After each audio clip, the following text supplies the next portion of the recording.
The following podcast is a W2M Network original production. Visit W2Mnet.com for all of our other great podcasts, plus news, reviews, articles, and opinions from the worlds of wrestling, video games, football, and entertainment. What time is it?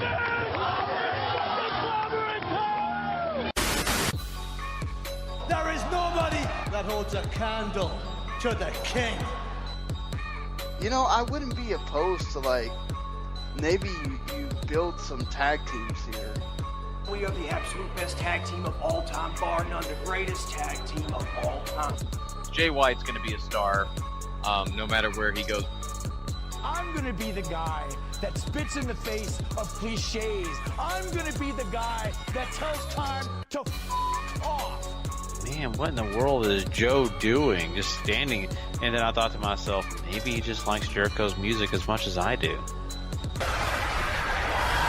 My name is Alberto El Patron, and I'm the new Global Force Wrestling Champion. I can tell you how happy I am right now. I came to this place, Impact Wrestling, because I was trying to find a place to finally call it home. And thanks to all of you, the Impact Wrestling fans, I can say it like that. This is my house. I know that's a word, that's a phrase that my fiance, my beautiful fiance that is in San Antonio at the moment, always use. But what I'm saying is from the heart. This is my house. You guys gave me everything you have, and that's the reason I went out there and give you more than 100%.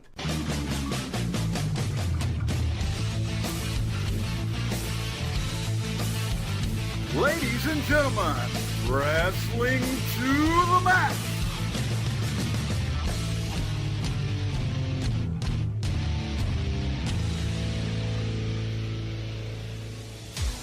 And your hosts, Gary Vaughn, Sean Garmer, and Paul Leeser.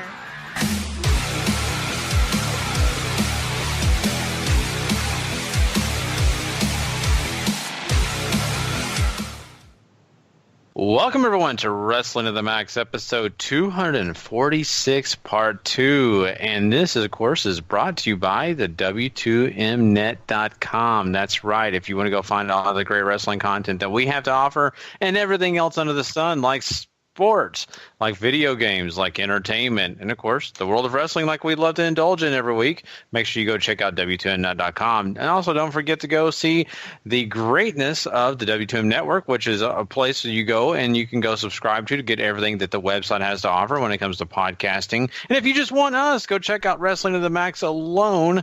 That, of course, can be found on iTunes or whatever you get your podcast through.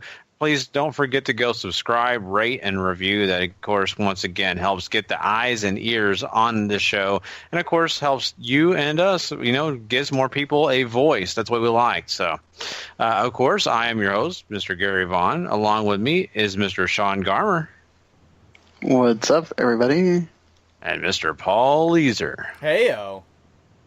And guys, tonight is going to be a special night because of the fact that we are coming to you on Twitch. I know we're adding a new place that you can find the show.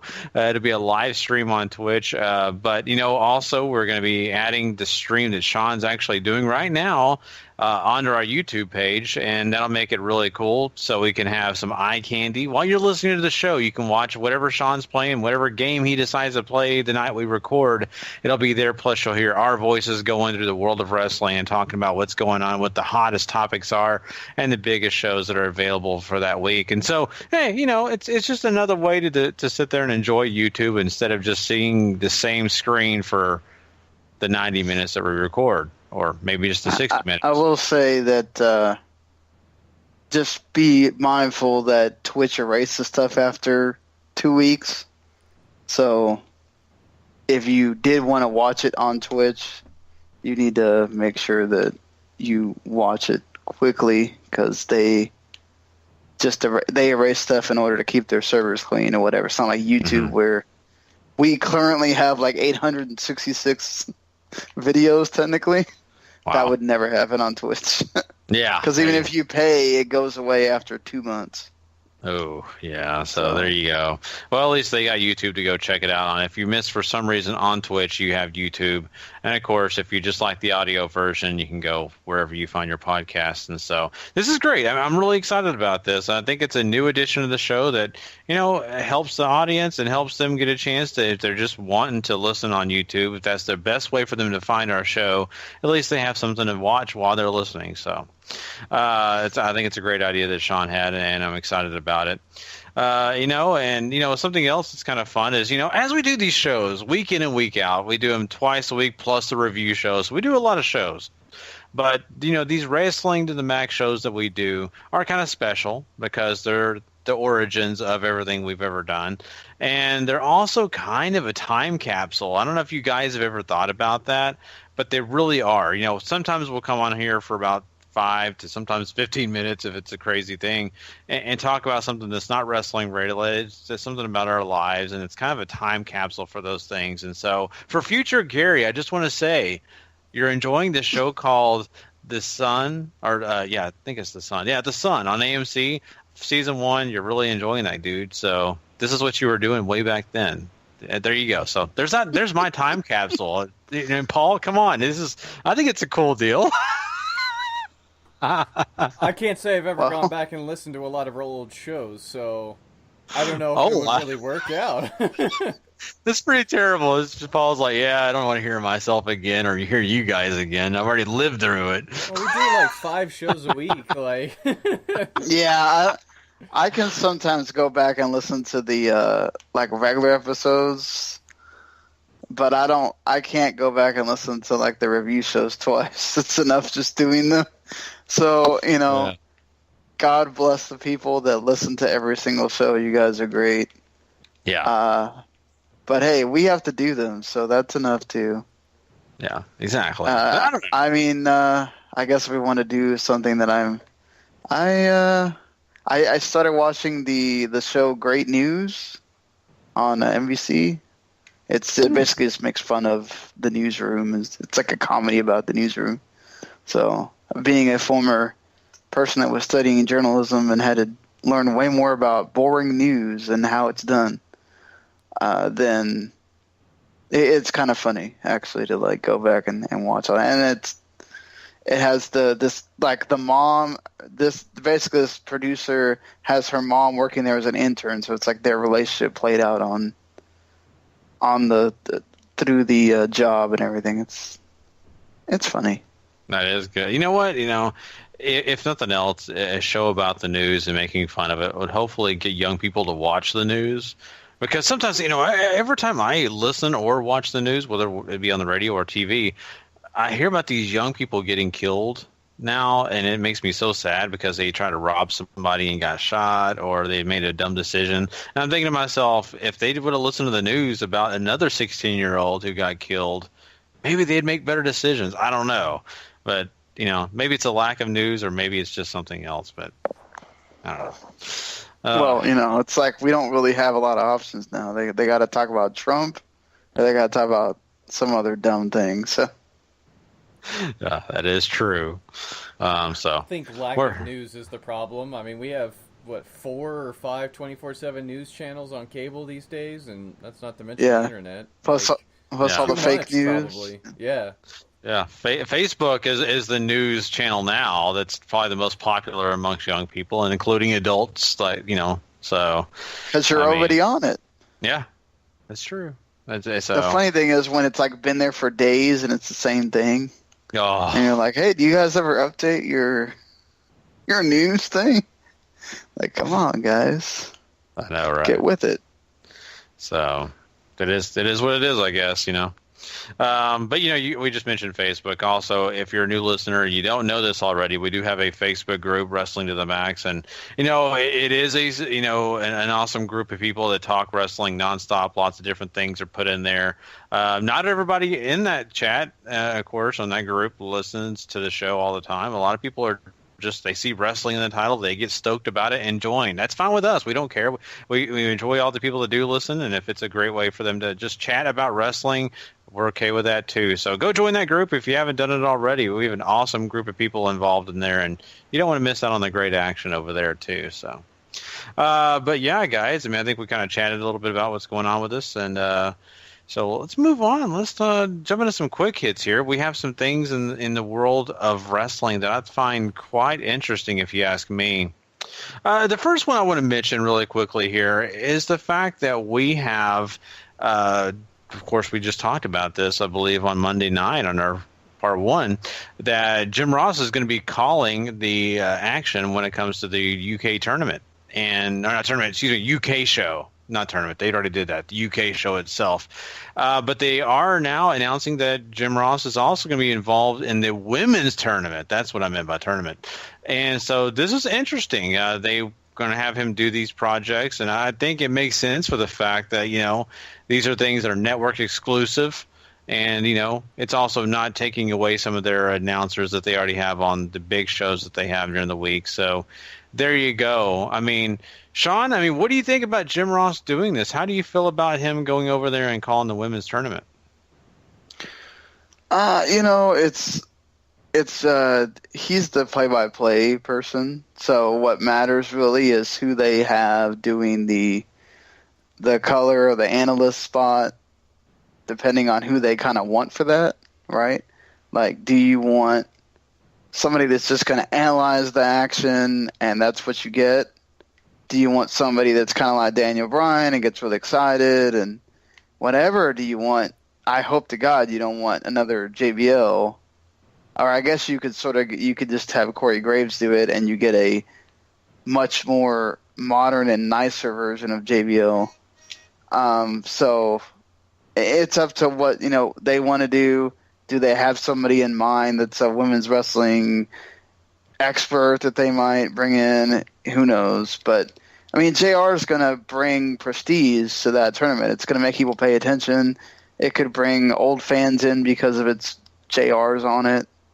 But, I mean, if you're saying, like, do I think he's the best person for do I want to have both people be very knowledgeable about women's wrestling? Sure. But after thinking about it, you kind of also just want that regular announcer that's just going to focus on the action and not necessarily want to try to outdo the other person. That's something Jim Ross does very well, too, which we've seen him do in the past. I think Corey Graves is a great person to put on the other side of him. Not only does he have the personality that people in WWE are already familiar with, but, I mean, I don't know how much indie wrestling he still watches, but he's been in that world for a long time. So there's a great sort of chance that he's already going to know some of these girls, and then of course there's always the research option and all that good stuff too. So I'd be fine with Jim Ross and Corey Graves, and if you take the same approach you took with the CWC where they just call the action, I think they'll be just fine. Yeah, I think it's, whatever they decide, I'm sure will come out and actually probably will be pretty good. I think that they're looking for the best commentators and the best fit for these entire, UK shows, and of course women's tournament, and of course women's show when it eventually comes. And I think they'll do a pretty good job. I mean, I think adding Jim Ross as the lead announcer, is not a bad move. I think it gets ears and eyes on that as well because of the fact that he's just so well known. Talking about the women's tournament, I do want to mention here that they are considering bringing in Maya Yim, or you may know her as Jade over there on Impact Wrestling, in for this tournament. And, I know, Paul, you're a huge fan of her, and I'm just kind of curious how you feel about that. I'd be all down for that. Mia Yim is a fantastic wrestler. I've got to see her wrestle in Shimmer and Shine, and of course Impact and all that stuff. And criminally underused at times in Impact, but her wrestling more than speaks for herself, I think. Yeah, I mean, just from the little I got to see of her in Impact, I really enjoyed what she did. So, I mean, that's awesome that they're going to bring her in if that's what they decide to do. So, I'm fine with that.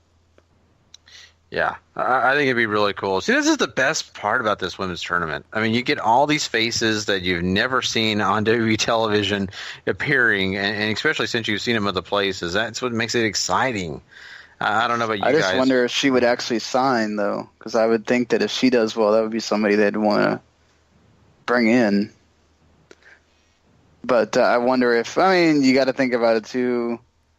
she's kind of been with Impact since they've had that whole women's revolution thing, so they really haven't had a chance to sign her either, I guess. Yeah, I mean, I would think if she signs on to do the tournament, I would think a contract wouldn't be too far. I mean, it's the one last thing she hadn't done yet. Mm-hmm.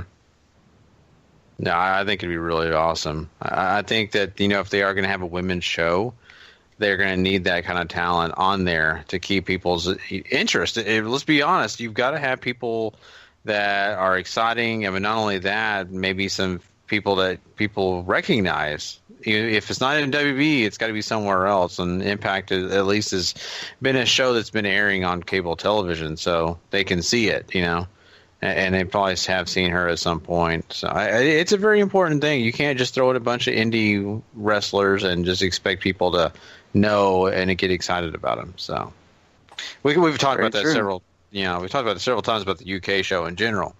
But let's also talk about really quickly here, and this is somebody I want to know. And Paul, you may be familiar. Impact Wrestling also signed a young lady over to their roster, and that is, of course, MJ Jenkins. I'm not really familiar with her. Are you familiar with her? The name does not ring a bell for me. Okay, so this is a Northeast. We saw her once, right? She was in that the multi-person match, right? I swear we saw her. Yeah.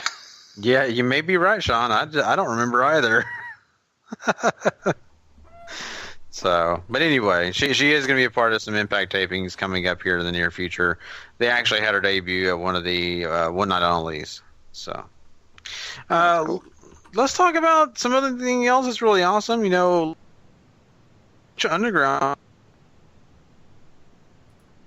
pretty soon here, and Vampiro was interviewed, and he had some things to say. One of the things he did have to say that's kind of interesting is that Lucha Underground is not working with Impact Wrestling. What it really is the agreement really is with AAA. And this is an interesting fact that, we've kind of thought about the fact that, you're going to see lots of Lucha Underground guys heading over to Impact Wrestling, but that's really not the case, Paul. I mean, it's a different kind of deal going on here. Yeah, so Impact is strictly working with AAA, not Lucha Underground talent. So he was very definitive on that point, but he didn't really outlaw the idea that Lucha Underground and Impact might work together again someday. Also, apologies, I had myself on mute there for a little bit, and I don't think I got all my thoughts, or you guys didn't hear all my thoughts on the women's tournament stuff. So, Jim Ross, Corey Graves, good. Mia Yim signing or to do the tournament, also good. There you go. Easy enough. Glad to know I'm not the only one that's done that before. Oh boy, I do that on a weekly basis, so it's okay. Yeah. Now, once again, I mean, we do have a new system going tonight. Forgive us. I mean, Sean is making sure that this stream does not crash. So Paul has taken the producing duties for the night. And so, learning curve sometimes. But, Sean, I mean, this is kind of interesting and understandable, though, because, AAA is the one that made this deal, and it shouldn't be Lucha Underground brought into it. It's really a Triple H thing, so. It's cool the thing for me is because of the way Lucha Underground is done, the only person that's benefiting from this is Impact Wrestling. So, at least right now, we don't even know if Lucha Underground is going to have a season 4. So, the thing is, they can have that idea all they want to, but great. Lucha Underground people that have less viewers than Impact are showing up on Impact. It may get Impact people to watch Lucha Underground, which that would be cool. Don't know if it's going to make too much of a difference, but the Impact guys can't show up on Lucha Underground unless they have a season 4. So, that's what I'm saying. If they decide to do it, 3 months from now, it's only a one-way street, honestly. Because I don't really know that the ratings are going to be what affects whether they have a season 4 or not. It's going to be other factors necessarily. So, Mm-hmm. Very true. Once again, I mean, I think that you get a lot of great things when you have these deals come into play where different promotions sign together to do a partnership and you have some crisscross, and I think it makes it exciting for fans, and who are fans of one or the other, or both especially.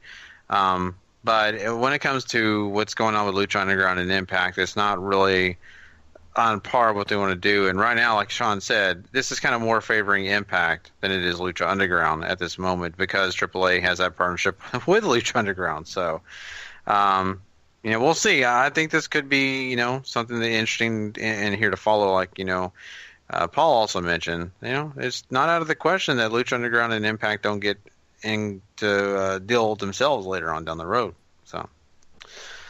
Well, let's talk about something else that's really been interesting and really a storyline we've kind of followed for quite a while now, since the beginning of the year especially, and that's the world of sport.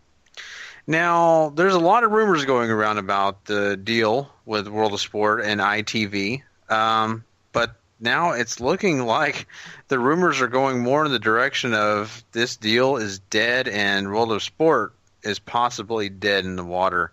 And the reason being is because ITV has kind of told them that they don't really want to do anything until 2018, which is a long ways off from now, at least when it comes to waiting around. Plus, they want a cheap show, which now, if you're involved in wrestling, you know this, and if you kind of pay attention, it's not cheap. You can't just go out there and throw a roster together on the cheap and throw a show together on the cheap and expect good things. It's just not going to work out very well, especially with the WB hanging around and kind of taking all the best talent that they feel that they want because they can pay them.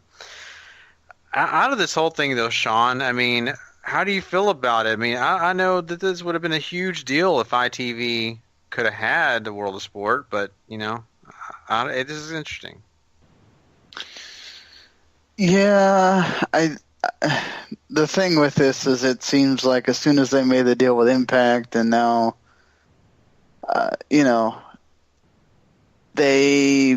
somebody isn't agreeing with something.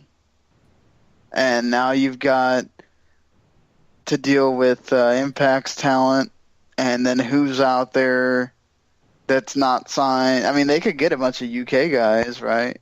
But then you're having to use Impact's talent and how that works, and you're also having to either sign these guys to contracts or you're having to just give them appearance deals for the length of the tapings. And then the problem is you can't really get anybody invested in anything if you do that because they could get signed by somebody else. Just because they appeared on that, Vince could go, oh, you showed up on the ITV here. You want this money? Come over here. And then they're not there the next time they got a tape. I'm not saying it's going to happen every time, but within a year, you start losing, let me say, like 5 guys within the year or more than that because every time they show up, Vince offers a bunch of money to sign them just for them not to be on that show. It's going to be counterproductive to ITV eventually. So, unless you lock them all down to Lucha Underground contracts and just hope to God that it makes money so that you're not just spending money on contracts. I just feel like I think ITV, you got to remember this is a TV company. This isn't like Robert Rodriguez and Mark Burnett and all these people that, number one, they have money to spend, and they don't have a million zillion things going on. This is an entire TV network that has other shows on its network that it has to spend money on, and it decides to greenlight this thing for it's got to at least air it for a year because wrestling's not like other shows, and then you got to pay these guys for a year, and this thing sucks. Well, now you lock them in. You got to keep paying them and then not have TV. That's a lot of hassle to deal with, and you don't even know if this is going to be worth anything or not. Yeah, I mean, the talent is a large part of this. There's some other things that are mentioned too, like maybe the deal with Impact fell through. The dates that they originally scheduled clashed with Impact's India tour. Like, there's a whole bunch of stuff on that end too that's floating around out there. But it basically almost feels like a lack of commitment on one side to really try and make this work, and that's ITV, just simply because they're the one taking a lot of risk here. There's a lot of their money involved, there's a lot of their time, all these other things, and if it's just not meant to be, then it's not meant to be. Not to mention, this is a major network. I mean, this is like in the U.S., NBC, Fox, ABC, or CBS. I mean, so this is a prime time place to be, and it's expensive, and there's a lot of other content vowing and fighting for those spots. And, I mean, it could be a lot cheaper to spend money on those shows compared to wrestling, which, you know, can get really expensive, especially week in and week out. So you kind of understand the hesitation from ITV. It sucks. It's not really that great and exciting news to hear. But at the same point, you kind of understand through a business, you know, way of looking at things, why that they are hesitant to do this. Now, you know, this also begs the question, and maybe it's my ignorance of some of this stuff, but I also kind of think to myself, well, you know, WWE has their UK show coming out. It's going to be on the network, which is another reason for people to want to buy the network. But what if you made it exclusive in the UK for that show to be on TV? Why couldn't they work a deal out and maybe not charge ITV an ungodly amount of money? Maybe get it just enough to where they can get their product on ITV. I don't know. Does that sound crazy? So what you're saying is that somebody else pays ITV for the time? Is that what you're trying to get out here? Or? No, I'm saying, well, kind of like, you know, if ITV's willing to spend a certain amount of money for World of Sport, why doesn't UWB contact them and say how much you paying them? Well, you know, we pay our roster this much money. This is how much we do. We're already getting a subscription for it. So really we're paying these guys already to come over here and wrestle in NXT in places. So your UK show will add, but we can also get this UK audience all full on board on WWE television type. I don't know. I don't know how exclusive their deal with Skybox is. No, there's no way. There is no way that Sky and ITV would work together for something like that. Yeah. Those are two competing companies. Mm-hmm. Okay, so Skybox, that would Skybox be like, is stable. Look, the only way this would happen is if WWE basically pulled an NFL, and WWE's big enough in this realm that we're talking about here. Mm-hmm. If they and the thing is, ITV would really, really, really have to want to do it, and I don't think that, obviously, by what we're talking about here, they're not at the point where it's like, oh my God, we have nothing else to show on this station. We need wrestling on it. Okay, so basically, you'd have to be as big enough as the NFL to be able to pull the Thursday Night Football deal. That's what we're talking about here, and that's not going to happen. Mm-hmm. In order to get CBS and NBC to work together, you'd have to. That's what you're talking about here. Is CBS and NBC working together? Mm-hmm. Or, well, technically Sky is cable, so it'd be like, I don't know. I guess you could, like, HBO and one of the networks working together or something like that. Mm-hmm. It's probably not going to happen. Yeah. So that's fair enough. And that makes complete sense. I didn't throw in the Skybox thought process on this. I mean, you know, it's just, it looks like it's an exciting entrance into a major network televised, you know, situations for the WB, which is great because that reaches everybody in the UK, and people don't, you know, of course, purchase cable. Well, heck, they get something from WWE, even if it's not Raw, SmackDown. But like you guys are saying, that's kind of difficult to do. USA Network would never go and work with Fox. It's just not going to happen. They're not doing that because it's owned by NBC, right? Isn't NBC own USA? So, I mean, that would never work out that way. So, in the long run, I mean, it's pretty impossible, and I get that. But I think WWE probably is trying to explore as many options as they can, but no. I think the network is also important to them too. That may be me saying this, but they'd be like, no way. This is just another way for us to get people to buy the network. Well, yeah, the only way is if they also agreed to like simulcast it on the network too, which they're not going to do because Sky won't even let them.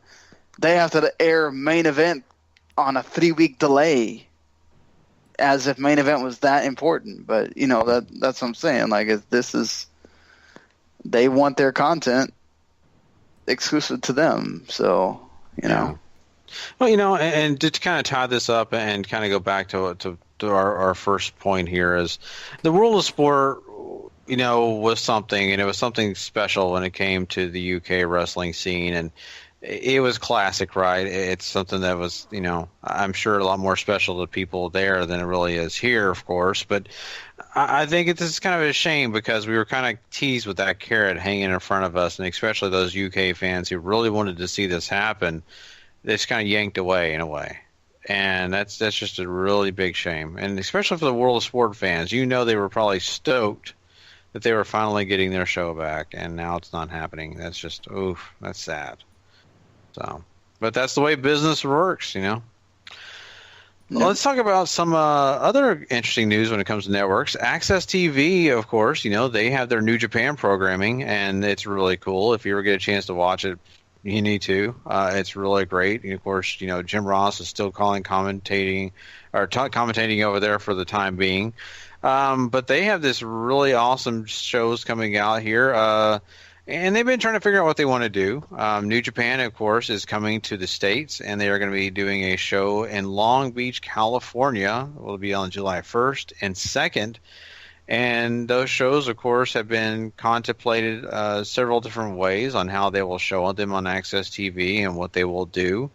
But a crazy awesome announcement that we're expecting on May 18th is the fact that it is believed that they will be airing that July 1st show at Long Beach, California, live on Access TV, which is really, really awesome. I mean, Paul, this is a good deal. I think this is exciting, especially for people that have never seen New Japan and they can go check it out live. I think this is a pretty huge deal, too, just simply because you're going to have New Japan live on your television if you have access, or if you have Sling TV, or if you have any of the other cable cutting services out there. Access is on most of them, so you have a chance to watch New Japan in prime time, maybe. Like that's super cool. Like, I can't wait to do that. Sadly, PS Vue does not have access, so I won't be watching it. But hopefully it'll be simulcast on New Japan World. So, because I'm assuming they might like region lock it, which sucks, but we'll see. I would hope not. But anyway, you know, this is great. This is great for New Japan. They need something like this. They need to have their face out there. I wonder if they're going to have Kevin Kelly do this, or they're going to have JR do it. That's interesting, because once you get into like live stuff, I wonder if, you know, Vince has rights to say no to something like that. So that's really going to be fun to find out if that becomes an issue. But you know, I'm pretty sure JR would be fine with, I don't get to do one show, big whoop, you know. The funny thing is, you know, it's what is going to main event that show. Like, what are they having for, hey, this is the big drawing card for the big show. You know, I'm seeing like a bunch of Okada Tanahashi again, or maybe Okada Suzuki rematch, or maybe you have Omega coming in as champion, and you know, you're having Okada go for the IC title or something. What do you think, Paul? I would think that this Dominion main event between Okada and Omega is sort of tailor-made for Omega to win right now, right? I mean, Okada's all beat up. I don't think they would go this quickly to the well again unless they had planned on giving the strap to Omega at this point. So I mean, letting Kenny come in and main event against somebody for the championship would be the way I would go. And I think that's the way they're thinking about going. Yeah, I would think so too. You know, Omega's talked about a bunch of times. If you want to main event in America, you need me. Mm-hmm. And that kind of goes along with that story of, hey, now I'm going to be the main event because I am, you know, the world champion. I could see them having Okada somehow keep it, like do a draw or something maybe. And you could do both, but like you said, it makes too much sense. And you can have Okada be going for that IC title against Naito or Tanahashi or whatever, mm-hmm. and you have two great main events there. Or you can split them, and one main event's the 7-1 show and one main event's the 7-2 show. But that's whatever they decide to do. It seems like the 7-2 show is just going to be a regular house show. It's not a big deal. And the 7-1 show is the one that's the big deal. But I guess we'll see. Yeah, we will. And it'll be really fun. I mean, I'm really looking forward to this. It's going to be a blast to see what all they do, you know, in the show. And of course, you know, I got to say, I am very, very jealous of those people and that'll be heading and actually attending this event in Long Beach, because from my understanding, New Japan really wants to make it a full experience. They want to make it look like you're walking into a New Japan show in actual Japan. So that would be really fun to see. All the ambience, everything they put into this, I think it'd be really cool to see that, you know. So one last thing before we move on and talk Impact Wrestling, I just want to mention this briefly. We have some news coming out that there will be a game show heading to the WWE Network, and this will be hosted by R-Truth himself, which will be a lot of fun, I'm sure, because he's a hoot. But, you know, talking about that, I mean, this will be something that will be taking place in the late summer or early fall. So there'll be that time slot, which is not too bad. I think it's a good time of year to do something like this. But yeah, I mean, Sean, I mean, this is going to be fun, I guess. I mean, I think it'll be interesting. I'm kind of curious what it's going to be, honestly. Is it going to be Connect 4? What the heck is it going to do? God, Connect 4. I would imagine that it's some kind of, I don't know, maybe it's got to be something where you could have anybody on it. You know, they could do something kind of lovey-dovey or whatever, some kind of like match game, something with all the different relationships they have going on right now. But I'd imagine that it's going to be something really simple, maybe some kind of trivia thing, like WWE trivia game or something that you could easily do and put any of the wrestlers on there at any time. And look, I think it's fun. It's about time. I thought they would do this a long time ago. Not with R-Truth necessarily, but that they would have a game show by now. That seems like a really easy thing to do, not too expensive to produce, you know, kind of thing. So I'm surprised it took them this long, honestly. But I'm glad it's finally happening. I'm going to choose to believe that they tried to find a format and a type of show that would work for that sort of occasion. Because you're right, game shows are cheap to make. That's why they keep trying to make them happen all across network television and the like. But yeah, they have like freaking. Well, I like that Jamie Foxx one that's coming on or whatever. But like between reality TV and game shows, it just seems like let's do it. Mm-hmm. The only thing I'm hoping for is that little Jimmy co-hosts. Oh, that's all I want. Yeah. Hey, little Jimmy, stop doing that. I'd imagine. I wouldn't even be surprised if they go, "Oh, the co-host is you, the audience." Woo! Yeah, I could bet. Hey, that sounds the WWE universe. Oh man, what a way to really cheese it up, and you know they'll do that. Oh, well, that's what they do all the time. They are the kings of cheese. I mean, do you watch that Bring It to the Table show? That show is just cheese everywhere. Yeah, you're right. They definitely Out get of propaganda for our product. Please watch us. Mm-hmm. Because you couldn't be real if we tried. Sorry. And if nothing else, just watch it so you can hate on everything JBL says. So Yeah, I guess there's that too. yeah, but I mean, I just want to go back really quickly. Could you imagine R-Truth is sitting there and he's doing something, and of course they'll have WWE superstars on there and Lana's on there, and she's talking, trying to guess something, and or she's doing bowling or something, goes down to roll the ball, and he's like, "Little Jimmy, stand up, don't be looking there." I could just see all the sexual innuendos taking place very quickly in that show. So anyway, I'm sure like Natty will show up with two paws, and two paws will attack Little Jimmy or something. Oh boy! See, they're going to be doing something stupid like that. It's like, oh man! Oh, they should just let us book this show. We'd have it gold right away. Anyway. But let's move on from that. Let's, get out of quick hits here. We've had a lot of good news topics this week, and of course, we'll have some next week as well. Some really fun ones to talk about, I'm sure. We're going to get into some Impact Wrestling, though. We had a full show here that has a lot of interesting things that took place. So let's go ahead and do that right after we get this thing going.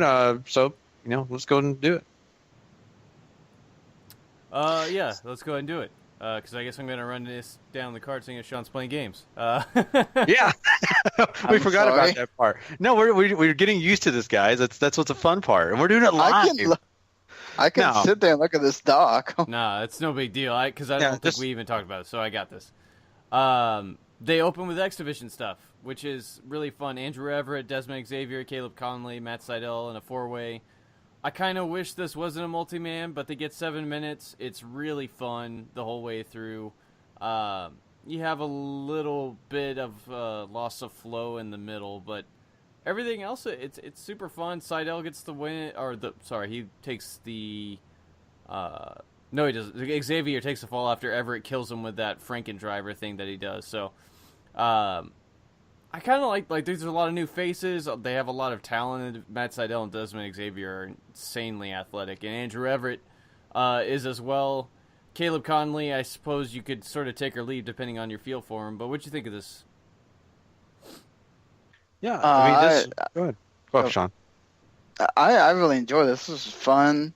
I'm fine with them if they want to start doing the X Division's going to open the show kind of thing. Look out for what the X Division is going to do. I don't know that you can do it every week, but do it for a while to get people excited. And by what we get to hear about later, it seems like, I guess, they're listening to the fans. So that's good. Yeah, and, I think the high-paced action, lots of different faces, like you guys said, lots of different things going on. It can keep maybe the interest of the people that left their TV on from the last movie that was just on Pop TV, and they can walk in and say, "Oh, that was good lasagna, honey," and they, "What the heck is this? Oh, wait a minute, these guys are moving pretty fast. Oh, let's sit down, honey. This looks good." Maybe that's what they're hoping, and that's a good thing if you ask me. And really, it's not just about the adults. I mean, let's be honest. Kids really enjoy watching stuff that's action-packed, and it's got a lot of the moves that these guys give in the X Division that I think will really entertain kids coming into play. So, as much as I joke about that, that's sometimes the way things work out. That's how you get people hooked on watching movies that they never would have watched. Just they walked in on it and sat down and kept going. And so starting with the X Division may be a good idea here, and especially adding in the things that Sean was kind of alluding to. This next step, to me, makes a lot of sense for them too.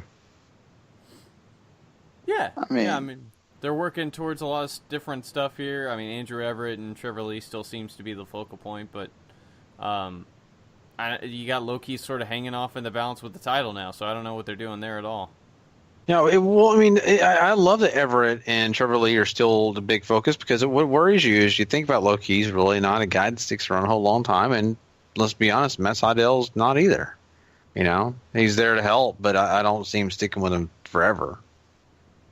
So, I guess it depends on how this new ship is being flown with Jarrett and Anthem at the helm. Like, they seem more willing to use guys part-time like this without really signing them to deals, and I don't know what's possible for them anymore with Matt Sydal showing up, and they have all this different talent now. Like it's almost new. Like there's still like Impact and TNA just poke through every chance they can get sometimes, but it feels fresher at least. Mm-hmm. Yeah, I'd agree with that. It does. Let's talk about this EC3 stuff. He shows up earlier in the day where you get a little video saying that she's going to see a cowboy. He comes out dressed as a cowboy, mocking James Storm. Storm basically doesn't take too well of this. EC3 ends up handcuffing him to the ropes and lashing the crap out of him with a whip. It's pretty awesome. I enjoy, like, anytime one of my favorite wrestlers beats up somebody I absolutely loathe, I'm all in. I feel Paul is EC3 like this at parties. He just comes out with the different costumes on and starts making fun of people. I mean, he says I'm not ready for theme parties yet, whatever that means. So I don't know. Yeah, it may be maybe something you want to avoid anyway. Those past parties, those 50 Shades of Grey parties are kind of crazy. So, yeah, I mean, it's all fun, and I think that EC3 did a really good job for what he's supposed to be putting over here. I think that the gimmick was kind of hilarious, but it was kind of silly too at the same time. But the most impactful part to me, and the most important thing, was the living beating that poor James Storm got. I mean, my God, that was a beating. And then I love the fact that they had someone else get beat too at the same point, right? A stagehand or whatever that was out there that was kind of put out there. I thought that added something too. Like, shows the EC3 is emotional. He doesn't care. He's going to take out anybody and everybody. But James Storm is definitely his prerogative to beat down to whatever thing he can. So I loved it. It was super violent. It really looked very painful. Yeah, this was great. And I'm sure Paul loved this because he just got to see James Storm getting a beating. So, yeah, this looked a little... I feel like if somebody would have, talk about walking in, somebody would have walked in seeing this. Maybe a little bit cringy just from how real it did look. But, man, I think you definitely delivered the message home of how pissed EC3 was. Yeah. And I'd be a little bit nervous about walking by the room that Paul's watching this in, too, because I'm sure he was going ooh and ah. They maybe think he's watching something other than wrestling. James Storm usually makes me want to turn the channel, and this is one of the few times where I didn't feel like I needed to do that. So, it's whatever. I'm just saying, I'm sure, Paul, you were going, oh, yeah. Keep going. Hit him harder. I don't make noises like that when I'm watching wrestling, Gary. I don't know about you. I think Gary is trying to tell us something here. I think he's projecting. That's what I think. Yep. Man. Well, But yeah, let's not get into Gary After Dark. Let's move on to the next thing. How about that? No, I mean, I think, honestly, we're talking about this, and EC3 has been a guy that I've been complaining that they've not focused on. And then when they did focus on him, he was terrible. They made him look like he was just awful, okay? And now they finally put him in a position, maybe they were waiting to do this, put him in a position that made him look really good, and I think he was a big highlight on this show. And James Storm, I mean, even though Paul's not a fan of his, I think they worked well together on this. So, yeah, I mean, it's fine. It's something to keep EC3 busy until they figure out how they're going to work out this title situation is all that's going on here, which is fine. I mean, James Storm has a name. He's somebody the crowd cares about as far as Impact Wrestling fans go, and EC3 is a great heel, so this should be money for a little bit.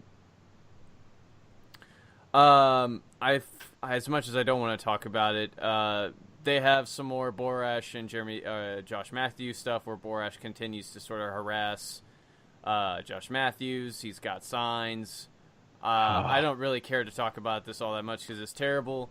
And it ruins the important announcement, or lack thereof important announcement, I guess depending on your feeling. They're going to do a tournament to crown new GFW Tag Team Champions, seeing as that was the Bollywood Boys, but they're with the WWE now, so.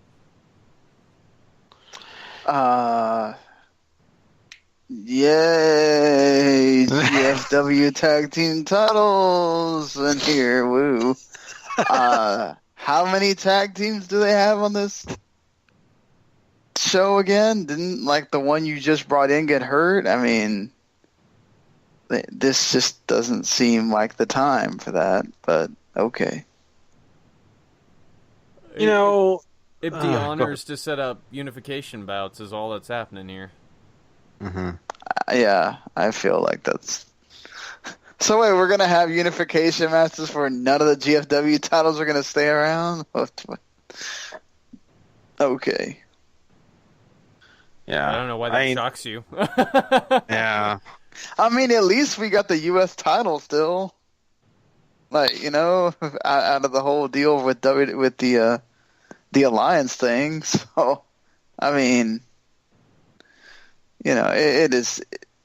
I wouldn't be surprised if they just, like, take one of those titles, like, rename it something else and go, hey, here's another title, because we still have to have that Grand Championship for some reason. Oh, God. Don't talk about that. I hate that. Anyway. Yeah. I wonder if Billy Corgan's trying to sell the NWA on that. Since, you know, it's his thought. He doesn't have to sell anybody if he owns the damn thing. True. Could you imagine him in a meeting by himself? Really, think about this. I don't know. Well, no, what? He probably sings his own songs to himself, for all we know. Yeah, so that's true too. But yeah, you know what? If they're gonna have to do this, a tournament's not a bad idea. There you go.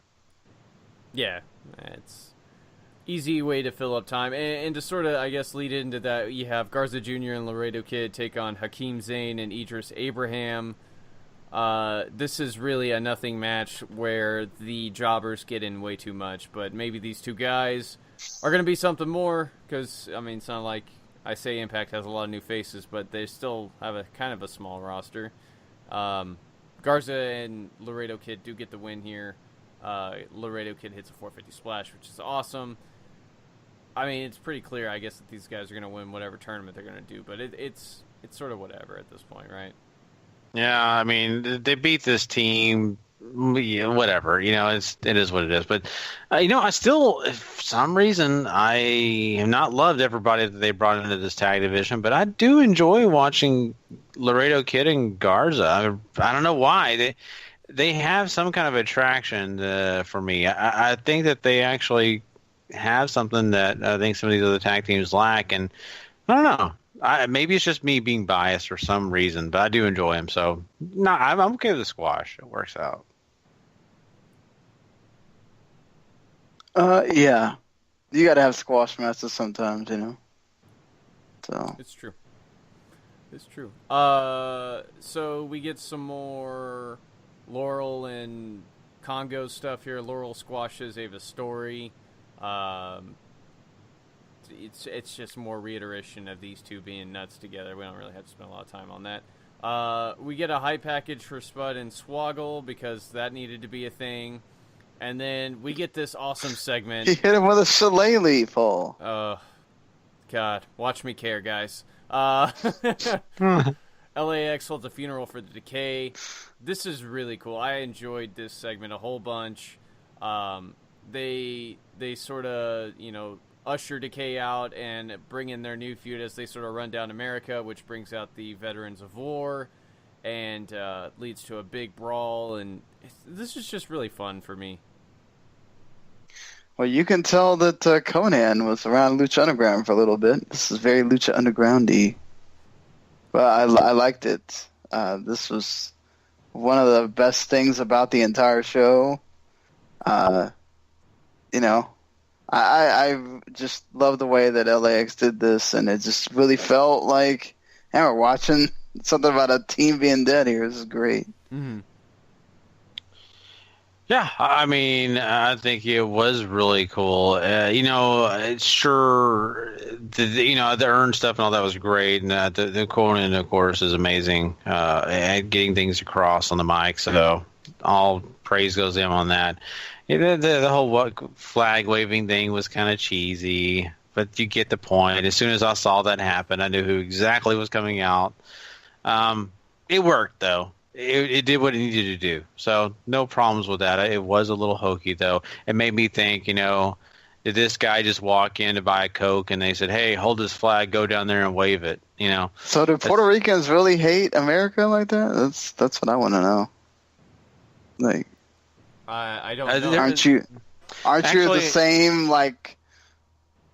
sort of relation to the country? So. Okay.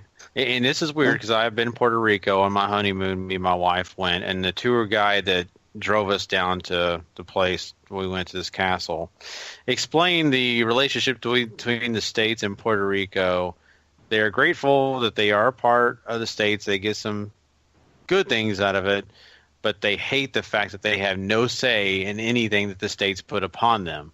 Because they have a representative, their own kind of technical president that doesn't have any power that they vote for, but doesn't have any power within the U.S. system. So basically, we decide everything that they get, and they don't always want the things we want. So they are resentful on that stuff. That was my understanding from the tour guide. So, well, from the Puerto Rican people that I see on my timeline, they're just constantly talking crap about the regime that's there right now. So yeah, you're right, and they don't exactly always like it. It's weird to say, but you kind of get that understanding, though, the little bit of bitterness I think they've had towards the U.S. because of some of those politics, but it happens everywhere. I think it's just when you're in that system. But yeah, I mean, once again, I get there was a plant in the crowd with an American flag and all that. That was, I just thought it was a little hokey. But hey, they got their point across. LEX is doing a great job. I'm really enjoying him. I love Conan. I always have. I always made jokes about Orderly with you guys, but I do enjoy him, and I'm glad he's doing this. So yeah, it worked for me. Something that didn't really work for me, though, was Moose's title defense of the Impact Grand Championship against Marche Roquette, where he just runs him over for 4 minutes. I could have done with this being like a 2-minute thing, but it's whatever. And to that, I guess, point, why is Marche Roquette getting a challenge to a championship when he's really done nothing in the company? Yeah. Seems like a WWE thing to do. It does. Yeah, it's just got squash written all over it. When I saw this, I'm like, yeah, this is something I could go out of the room and come back and know everything that happened.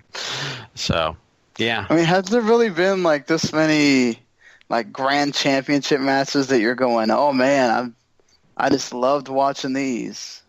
Anything Drew Galloway was in. Drew Galloway did a good job. I will give him credit for that, but I still have always just hated the Grand Championship. I hate the system, everything about it. I mean, I've just never been a fan. That's just the way I feel about it. Drew, they have a couple of people who I think could make the round system work. I don't think they have enough to make a division. I said that from the beginning, too. This is just pretty much turned into a way to give Moose a platform to continue to show you that how much they love this guy. That's all this has turned into now. I guess there's nothing wrong with that. Yeah, nothing wrong with that at all. After the match, Tyrus and Eli Drake show up. They attack Moose. Chris Adonis comes on out, locks in the master lock. And then Eli gets to, they pretty much have Eli go nuts with a chair. So it's whatever. Yeah, you know what? I mean, I'm glad at least Eli Drake is doing something. He was kind of in that same camp as EC3 where they were just kind of ignoring him. And all of a sudden now he's got something to do. Do I love this? Not necessarily. It is what it is. I'm just glad that Eli Drake is doing something. But adding in this whole, adding in Chris to this, to me, that really kind of took it downhill for me, honestly. I have no interest in seeing him. I really don't. just leave it to Drake. Come on, leave it to Eli Drake, and you can even have Tyrus be involved. But yeah, it's sort of whatever, I guess. They seem to want to build something around Drake, so they're kind of starting to do that. Yeah, but what does Chris have anything to do with this? I mean, why is he involved in this at all?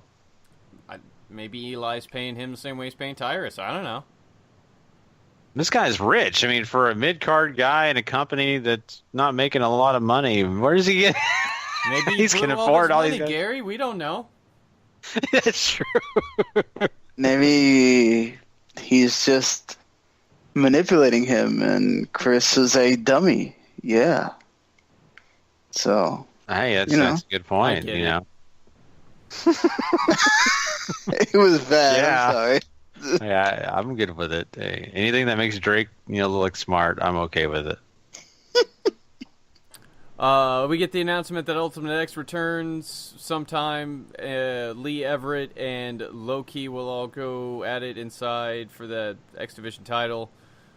I haven't seen a good Ultimate X match in a long time, so hopefully these guys can fix that.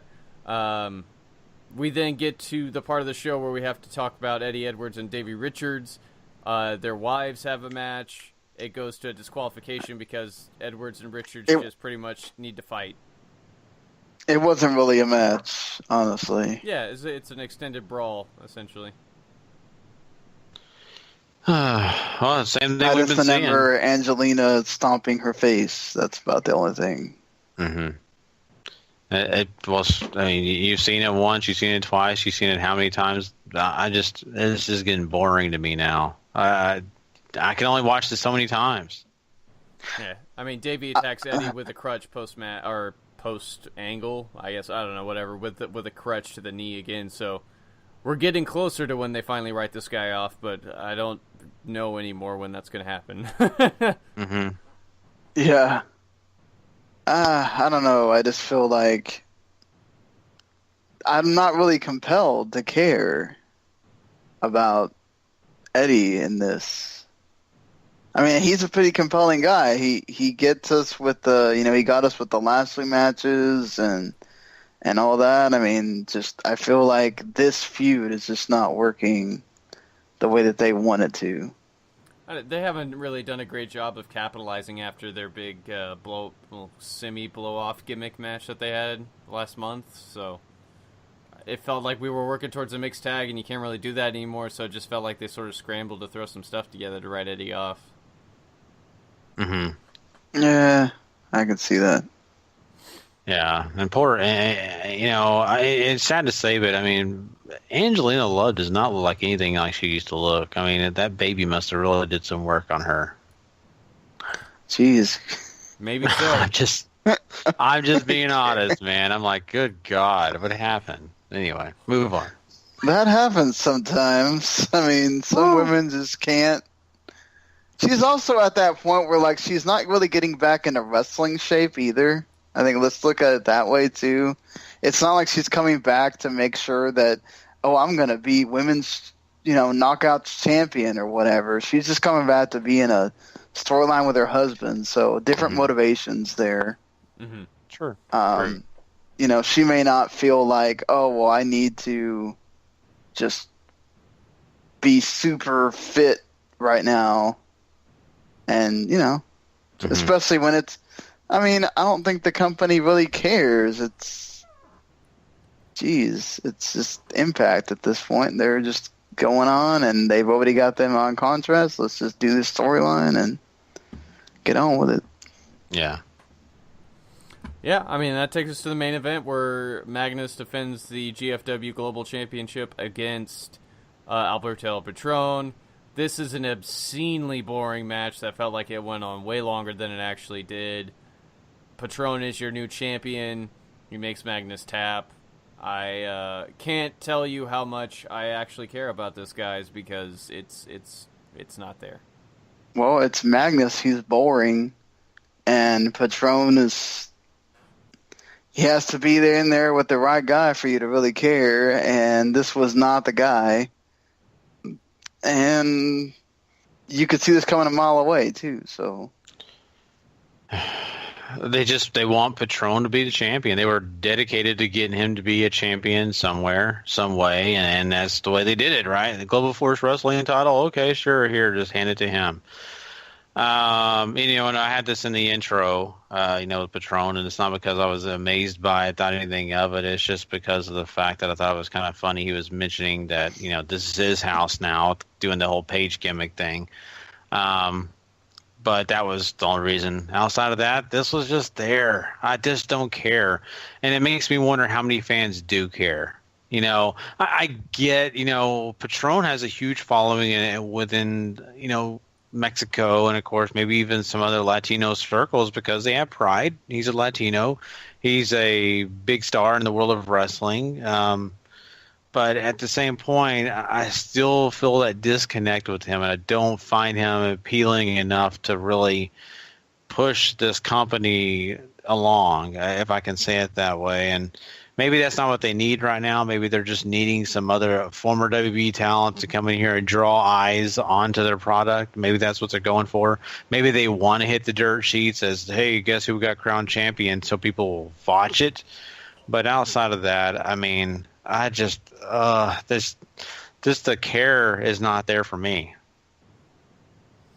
Yeah, I mean, outside of a few segments on this show, I was kind of bored throughout the whole thing. This did nothing to help improve my opinion of that.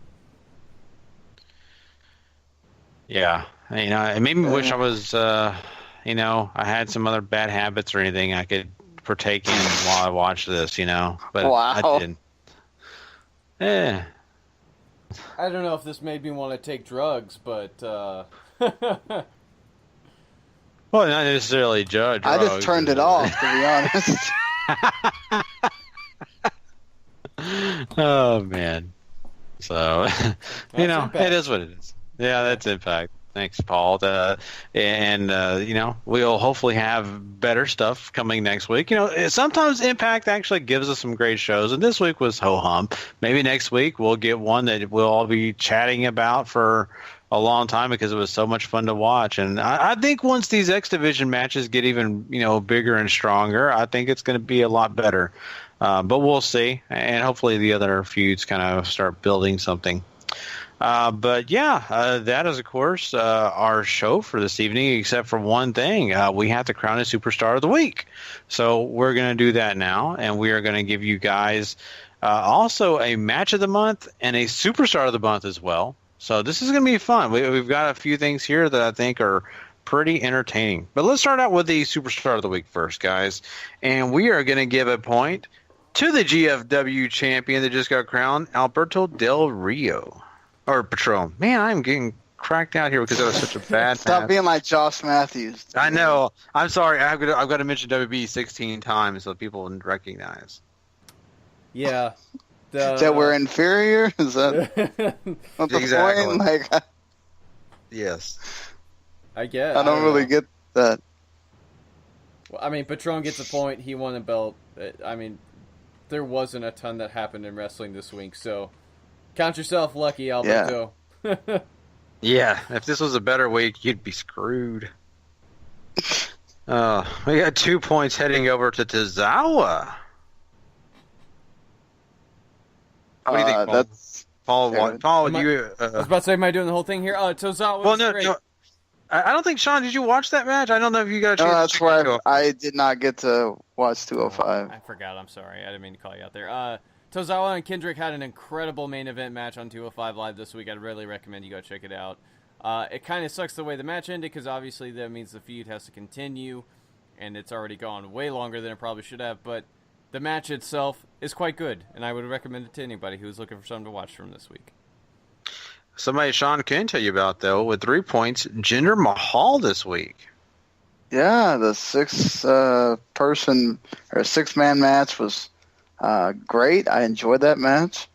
And you also have the segment with him and Randy Orton where I thought I liked his part of the segment. Randy Orton is just whatever, but I liked Jinder Mahal kind of just getting to go be there, and he's like, hey, he took my promotional pictures and whatever, so get ready.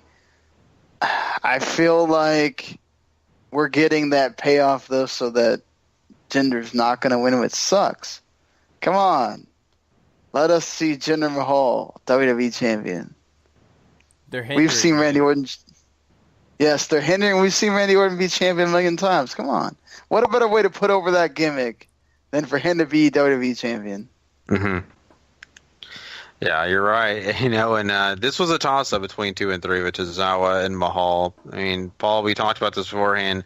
I think Mahal just kind of put it over because this was I think a better position for him. Yeah, I mean, I like those matches equally. I think what's important is that Jinder in that match got the pinfall on Randy, and that's good build going towards Backlash. For sure. Sean, we got 4 points running over to Cesaro and Sheamus. Cesaro and Sheamus keep being one of the awesome reasons to watch Raw every week. Mm-hmm. They continued that here. So they definitely deserve it and keep having good matches as well. So, nothing bad. I love the fact that we're finally talking about Cesaro and Sheamus being reasons to watch a show. Yeah, it's actually a really good thing for sure. We got 5 points, and of course, the person that is going to be crowned our superstar of the week, Paul, Hideo Itami. Yeah, Hideo Itami and Roderick Strong had themselves an incredible match on NXT this week, which I would also highly recommend. Itami wins the number 1 contendership to face Bobby Roode for the NXT title at TakeOver Chicago. Roderick Strong is also absolutely phenomenal in that match, but Itami gets the win, so he gets the points, and congratulations to the man who might still be recovering from all of his injuries. We don't know. He looked rusty in that match. Yeah, he did. But, hey, he got the victory, and looking forward to seeing him take on Bobby Roode. Mm-hmm. Let's talk about the superstar of the month for April. And it, of course, Sean, is the Hardys. Hey, they deserve it. They had 2 matches in a row, back-to-back, 2 tremendous matches. Got to be the surprise of WrestleMania, win the damn tag titles, and then they've been terrific ever since then. So, I mean, I don't know what more you could ask other than let's have them be broken at some point. Mm-hmm. Yeah. Yeah, Paul, I mean, there were so many contenders we had for Superstar of the Month. I think we had like 5 or 6. So this was a tough choice, but I think the Hardys kind of had it because of their back-to-back WrestleMania weekend matches. Yeah, that was what put him over Okada, who was once again in the running again. So if you're not Okada and you're not the Hardys, you're basically not winning Wrestler of the Month so far. But it also doesn't help that we have all these people. Like our lists are so varied every week, which is great, but it certainly makes picking somebody for this very hard. Yeah, it really does. And talking about that, matches are the same way. Match of the month, though, for us, for April, will go to Shibata facing off against Okada at Sakura Genesis. Paul? Yeah, this incredible main event for the IWGP Heavyweight title was, it's the match that put Shibata in the hospital because, he worked so hard. Headbutts and your feeling on that, but this match is incredible, bell to bell. It's another 5-star occasion, and Okada has just been absolutely on fire this year. For sure. And I know, Sean, I know you really enjoyed that match thoroughly, didn't you? Oh, this match was amazing, except for the tragic headbutt that wound up possibly ending Shibata's career in that match. That aside, the match was still awesome. Really, at times, made you feel like Shibata was going to win, but Okada winds up the victor. It just sucks that we can't be watching Shibata right now. Yeah, that is sad. Definitely. But what is not sad is the fact that, we finally get to bring you guys that information. And so, of course, next month you'll get a chance to hear who we finally decide is for, the May Superstar of the Week, Superstar of the Month, and, of course, Superstar or Match of the Month, all that stuff. I was getting combobulated. I keep thinking about Patron as a champion of GFW and how uninspiring that is. It kind of like brought me down to a level of, so now I can't think right, you know. It is the thing you had to watch before we started the show. I know, and I just the tears were not of joy. Trust me. But anyway, we've had a great show tonight, and of course, you know, we've had a lot of great stuff go on this week. We're excited about what's coming next week. A lot of great stuff. We're going to let you know that, of course, come check out episode 247 part 1, because we are going to talk War of the Worlds on that show. We're also going to be talking about some other great content, other cool news Best topics. of the Super Juniors preview. Yeah. Exactly. Which starts that Wednesday. There you go. So we got tons of stuff on that show already to talk about. Trust me, it's going to be a great show. So look forward to that next Monday night. Of course, that'll be on the download for you guys, available on Tuesday morning. Also, to let you guys know, we, of course, will be bringing all our shows now, once again, just to let you guys know, through Twitch. We're going to try to keep this process going. Hopefully, we can continue it on. We'll see how tonight works. Not the review shows, because I can't possibly do SmackDown and play at the same time. No. But, yeah, the episodes, since these are not live, they're recorded, just to be transparent with people, they're recorded, and then I had to put the audio with the video. Paul doesn't always have to do both ends or whatever. It's just, I figured that it's too difficult with the live. I run the risk of my computer crashing, and that's even worse. Mm-hmm. So I'd rather just record it, and I know my computer's not going to decide, hey, you may not turn on for 30 minutes. You guys, poor Gary and Paul get screwed. So, yeah. No. That's the way things work. But, yeah, I mean, that great content will be available on YouTube for everyone to view. And, of course, you know, you can find our podcast any way you usually do, through iTunes, whatever you decide to use. So just let you guys know that information. It's just an exciting piece that we're bringing now to the table. Also, don't forget W2Mnet.com. Go check out all the content there. Trust me, lots of great stuff you don't want to miss out on. Plus, don't forget to go subscribe to Wrestling to the Max. Or, of course, if you want to get everything that the website has to offer, the W2M Network. Go subscribe now. Also, rate and review. It really, really helps us out. Besides that, we are done for the night. So for myself, for Paul and Sean, if you guys aren't living life to the max, not living life at all, you know it. Please. Later.